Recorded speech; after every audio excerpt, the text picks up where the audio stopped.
오늘 함께 묵상할 성경 말씀은 민수기 18장 1절에서 20절 말씀입니다. 민수기 18장 1절에서 20절 말씀입니다. 오늘은 5절 말씀을 읽겠습니다. 이와 같이 너희는 성소의 직무와 제단의 직무를 다하라. 그리하면 여호와의 진노가 다시는 이스라엘 자손에게 미치지 아니하리라. 아멘. 오늘 함께 묵상할 주제는 제사장의 직무입니다. 본문 민수기 18장은 17장까지의 백성들의 반역, 원망, 불신에 대해 하나님께서 심판 또는 경계와 가르침을 주신 후에 제사장 아론과 그의 자손들에게 주시는 더욱 철저한 법이고 또한 추가된 법들입니다. 법의 내용인 거죠. 하나님께서 이스라엘 백성들 앞에 그들의 권위를 세워주셨으니 너희는 더욱 하나님 앞에서 철저하게 백성들 앞에 부끄럽지 않게 감당해야 할 사명 등을 세세하게 언급하고 계십니다.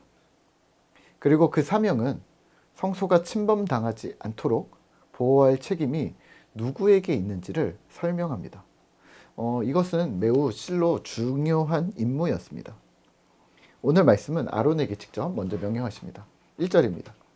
여호와께서 아론에게 이르시되 너와 내 아들들과 내 조상의 가문은 성소에 대한 죄를 함께 담당할 것이요 너와 내 아들들은 너희의 제사장 직분에 대한 죄를 함께 담당할 것이니라. 아멘. 두 가지를 담당하라고 하십니다. 첫 번째는 성소에 대한 범죄, 두 번째는 제사장 직분에 대한 죄를 아론과 그의 제자 가족들이 담당하라고 하십니다. 제사장은 거룩한 물건을 다루도록 위임을 받았고 제사장직의 거룩함을 유지할 책임이 있었기 때문에 맡은 의무를 수행할 때 최대한 주의를 기울여야 했다는 말입니다. 예를 들면 3절과 4절에 나오는 것처럼 성전의 기물은 고앗 자손 외에는 접근할 수 없는데 고앗 자손이 아닌 자들이 성막 기구나 제단에 접근하지 말라는 명령을 위반하고 그들이 들어왔을 때 이 명령을 위반한 그 당사자는 죽을 것이고 또 아론과 그의 아들들은 제사장들은 이런 침범을 막지 못했기 때문에 역시 죽을 것이라고 합니다. 말이 좀 어려운 것 같은데요. 다시 쉽게 예를 들면 우리 교회에서 이걸 지금은 그런 일은 없지만 우리 교회에서 성찬식에 쓰는 컵이나 그릇을 박 집사님이나 최 집사님이 담당하게 했다면 여기에 다른 사람들이 외부인들이 와서 이것들을 건드리면 구약 시대로 말하면 죽는다는 겁니다. 누가 죽냐면 그 당사자들 담당자가 아닌 사람이 왔을 때 그 사람이 외부 사람이 그걸 건드렸을 때 외부 사람이 죽는 거죠. 당사자가. 그리고 그 교회의 책임은 누가 지냐면 목사가 책임을 지고 죽는다는 겁니다. 박 집사님이나 최 집사님이 죽지는 않는다는 거죠. 물론 이건 예입니다. 진짜는 아닙니다. 구약 시대로 말한다면 그렇다는 거죠. 오늘 본문은 이렇게 이해하시면 되는데요. 구약 시대 성막의 기물에 대한 책임, 교회 전반에 대한 책임을 하나님은 제사장에게 물으셨다는 것이죠. 여기서 레위인은 제사장들에게는 선물입니다.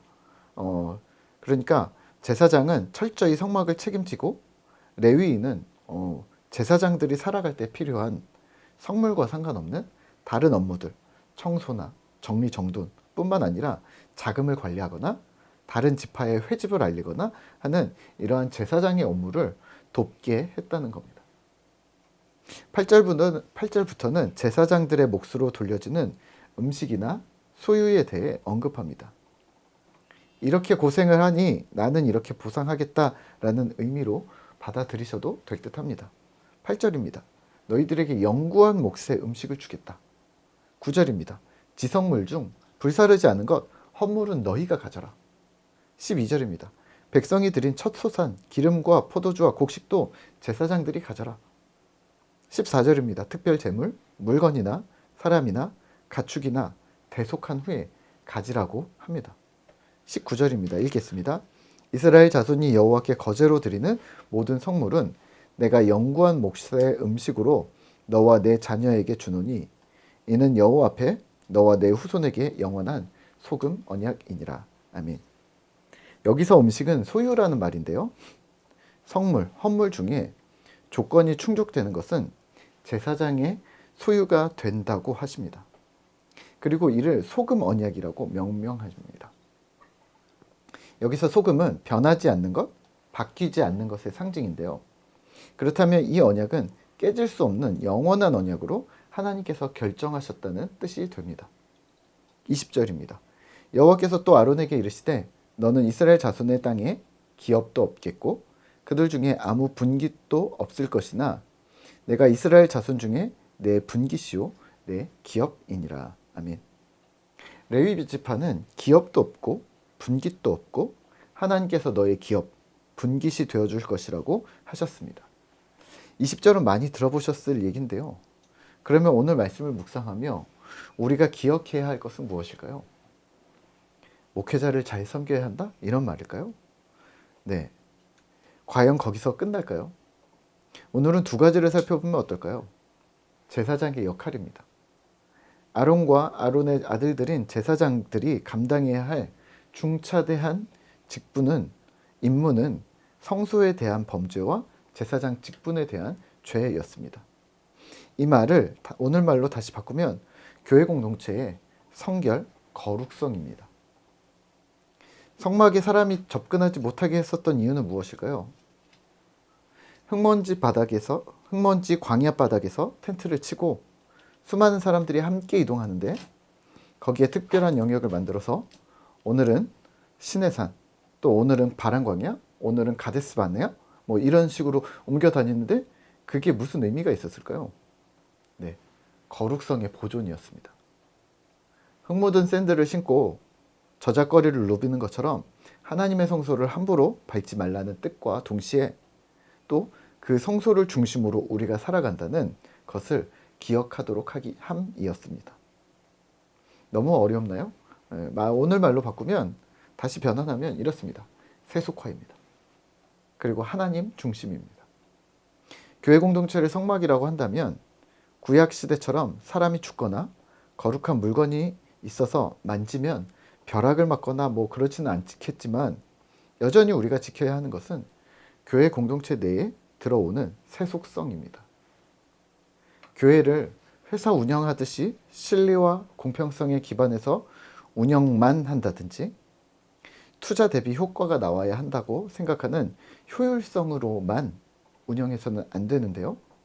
그런 류의 세속화 또는 유교적이고 불교적인 사상 또는 국수주의적인 사상을 기반으로 관습적이고 이념적인 모양새로 이끌어가는 것 역시 세속화입니다. 이에 대한 책임은 누가 져야 할까요? 네, 목사입니다. 분명 하나님이 그에 대한 책임을 물으실 겁니다. 두 번째는 하나님 중심입니다. 성막은 60만 명, 추산하기는 이스라엘 민족 전체를 한 200만 명 정도의 이스라엘 백성들, 이 사람들의 중심, 이 12지파의 중심에는 성막이 있었습니다.